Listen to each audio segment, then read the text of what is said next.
2, 1. 7 things you don't really need to know, but probably should.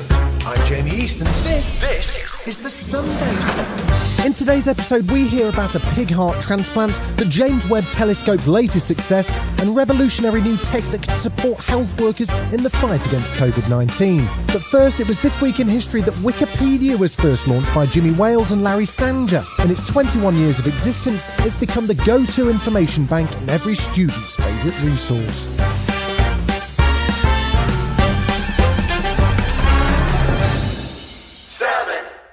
In a first-of-its-kind surgery, David Bennett, a 57-year-old patient with terminal heart disease, received a successful transplant of a genetically modified pig heart. Doctors in Maryland were granted a special exemption by the US medical regulator to carry out the procedure because the patient was too ill to be considered for a human organ transplant. Dr. Bartley Griffith performed the surgery that was considered the last hope of saving Mr. Bennett's life. He just didn't have enough blood flow through his body because of his weakened heart to sustain his life. He simply didn't want to die, doesn't want to die. And he felt that if he had no opportunity, and he was pretty well convinced by multiple doctors who had told him he had a fatal disease and he was unlikely to leave the hospital because of it. With that as a background, as an alternative, he said to me two very important things. He said, I don't want to die. And he said, if I do, maybe you'll learn something to help others. Considered one of the world's foremost experts on transplanting animal organs, it was the groundbreaking research of Dr. Mohiuddin that allowed for this successful surgery. We have modified 10 genes in this pig heart. 4 genes were knocked out, 3 of them responsible for producing antibodies that causes rejection. So those 3 genes were knocked out, and then 1 gene was knocked out to control the growth of pig and its organs. Whilst the man's recovering well, it's not yet clear what his long-term chances of survival are.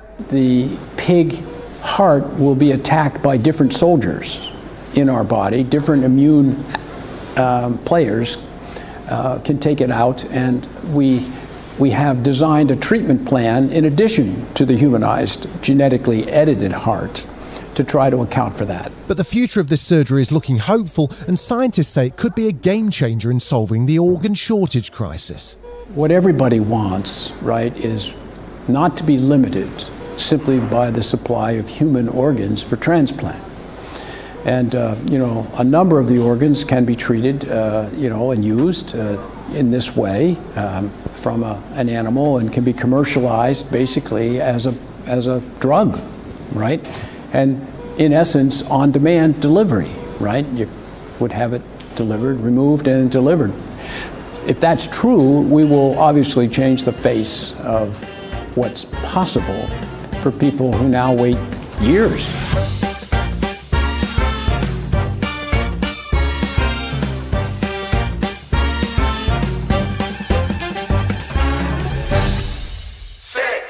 It's been described as one of the greatest finds in British paleontological history.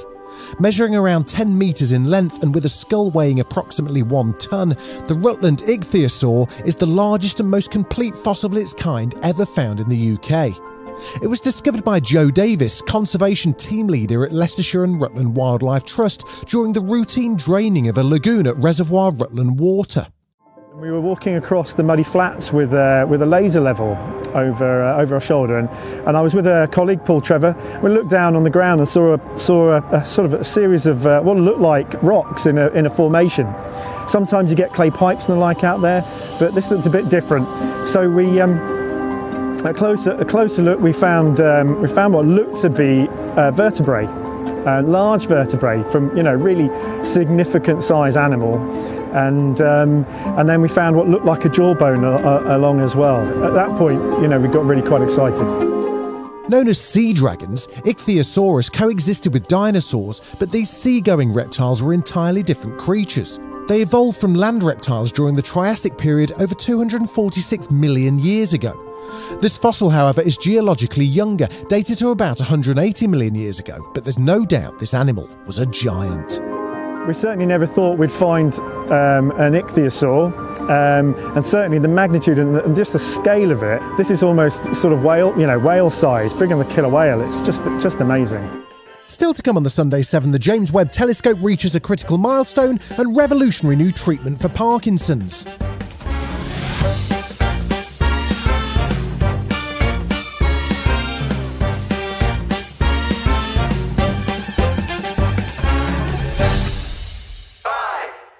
Liftoff from a tropical rainforest to the edge of time itself, James Webb begins a voyage back to the birth of the universe. NASA scientists are one step closer to unlocking the secrets of the universe. This week, the James Webb Space Telescope completed its final tricky deployment sequence. It was launched on Christmas Day 2021 and has now completed the last of 50 deployments of its unique honeycomb-shaped mirror. It'll soon be ready to capture light from the very first galaxies and maybe even reveal the mysteries of life on other planets. It's being seen as the successor to NASA's Hubble telescope, which has been orbiting the Earth for the last 3 decades. If you think of any image of outer space, chances are Hubble captured it. Amber Strain is an astrophysicist at NASA's Goddard Space Center, and she's been working on the telescope for more than a decade. Speaking to The Verge, she explained how the James Webb is going further than any telescope in history. As incredible as Hubble has been, there are a lot of ways that we have pushed it to its limits. And JWST is specifically designed to sort of go past that boundary and answer some of these big questions that Hubble just can't quite get to. We expect JWST to be roughly about 100 times more powerful than Hubble. But unlike Hubble, which sees in visible light, the Webb telescope will see in infrared light. So if you look at the most distant galaxies we've ever seen with Hubble, you'll see that there are these teeny tiny little red dots. They're so distant that their light has been stretched by the expansion of space-time all the way into the infrared part of the spectrum. So in order to have a telescope that would be able to detect these very, very early galaxies, it needed to be infrared, and it also needed to be very, very big. And big this telescope is. It sports a giant mirror 6.5 meters across that will gather even more light than Hubble's. And also the size of the mirror helps us to see finer detail in the cosmos in this wavelength range. So thinking about if there was a bumblebee on the moon, from the Earth, we would be able to see the heat of that bumblebee. And in terms of sharpness, we would be able to see details the size of a penny from 24 miles away. I really do think that this telescope will be transformational for astrophysics. I think that we will learn things about the universe that completely surprise us.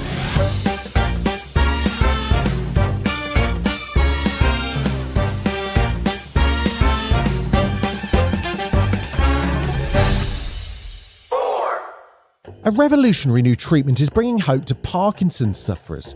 Light therapy is being used to stimulate dopamine production in the brain and reduce symptoms. Developed by Australian medical tech company Symbix, it's a non-invasive and pain-free treatment for the condition. So far, trial results show impressive improvement in mobility, fine motor skills and even sense of smell. Olivia Nassaris is from the Parkinson's Hospital Research Foundation, which is funding the research, and spoke to Australia's Sunrise on 7 about the progress. So we have a handheld laser that focuses on the gut and on the neck, and then we have the helmet that focuses on the subcranial, on the head. We have seen improved smell. So in Parkinson's, you can actually have a loss of smell, and we all know that we actually eat through our sense of smell. There has been improved sleep, and everyone that has had lack of sleep knows that that affects your daily well-being. There's been improved microbiome in the gut, and a general lifting of mood. So apathy and depression are actually 2 of the biggest non-motor symptoms in Parkinson's. So how does the laser light actually work in the body? We don't exactly know how it works, but we don't even need to know how it works. So it could be through the mitochondria, it could be through improved microbiome, but all we want to achieve is improved well-being in the here and now for people living with Parkinson's. Still to come on the Sunday 7, we peer into the gateway to hell and hear about how a rare species of fish came back from extinction. Right after this. You're listening to the Sunday 7. Follow us for your weekday news espresso, or even try our Island edition. It's in all the usual places.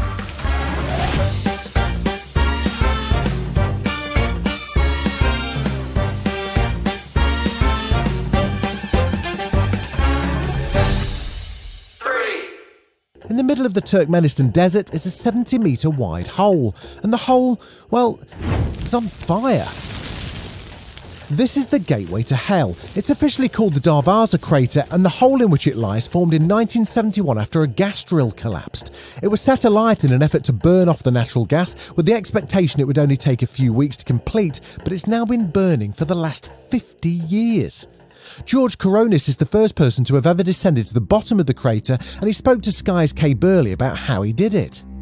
And I was able to bring my team into Turkmenistan with tremendous difficulty and rig fire-resistant ropes and specialized heat protective equipment and drop down to the very bottom with only 17 minutes worth of air. And the purpose was to gather soil samples from the bottom, looking for any type of bacteria living at the bottom that could give us clues as to where we might want to send our space probes in the future to look for life on other planets, because it is such an exotic place. And now for the question on all of our minds: how did he not die? Well, a lot of preparation, a lot of specialized custom equipment. My climbing harness had to be made out of Kevlar because a regular climbing harness would have melted from the extreme heat. I measured a ground temperature of 400 degrees Celsius. And of course, limiting your time down there is the key. I only had a certain amount of air because we didn't trust the quality of the air down there. And of course, you don't want to breathe in 400-degree air. Now, after burning continuously for decades, the country's president, Gurbanguly Berdimuhamedow, wants it to be extinguished for environmental and health reasons. But can it? The fire certainly can be put out. There's no question about that. It's just whether or not it is beneficial to put it out from an environmental aspect. Methane, raw methane, unburned, is actually more of a greenhouse gas than burning it and releasing carbon dioxide rather than methane. So it's actually a little bit better for it to burn than not. And at the same time, well, it is a tourist attraction. There's actually a fence around it now and flush toilets and picnic tables.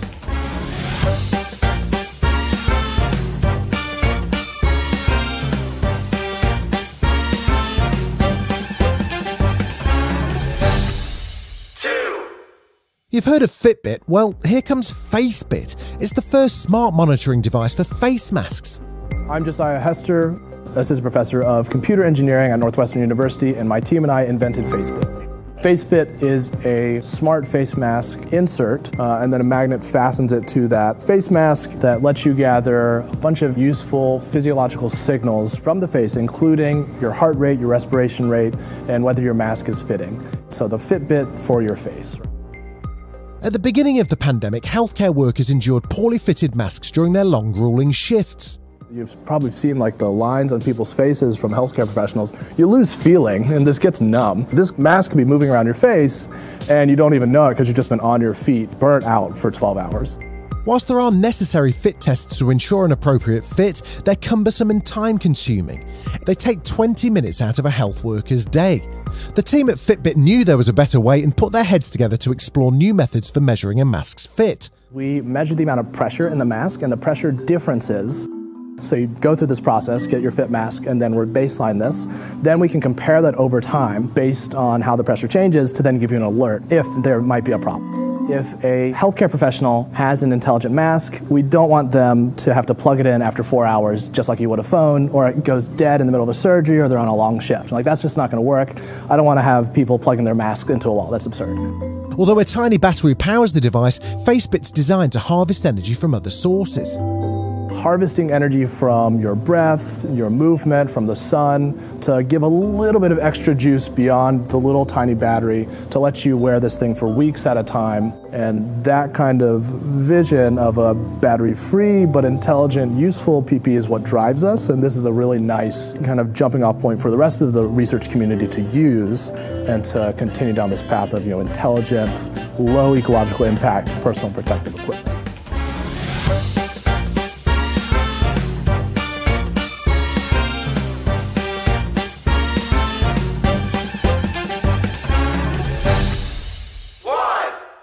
It's a rare species with an extraordinary story. The Tequila Fish is a small freshwater fish that lives in the rivers and lakes of southwest Mexico, but it's been missing, presumed extinct, for more than a decade. And it's just one of thousands of aquatic creatures that are facing extinction but slipping the radar. Small little things, a bit silver, sometimes a bit of colour when they breed, but not much interest on the global conservation aspect. That's Dr. Gerardo Garcia, Curator of Lower Vertebrates and Invertebrates at Chester Zoo, speaking with the BBC. In a collaborative initiative between the zoo and scientists in Mexico, researchers have reversed that extinction, bringing captive bred fish back into the wild, and they are thriving.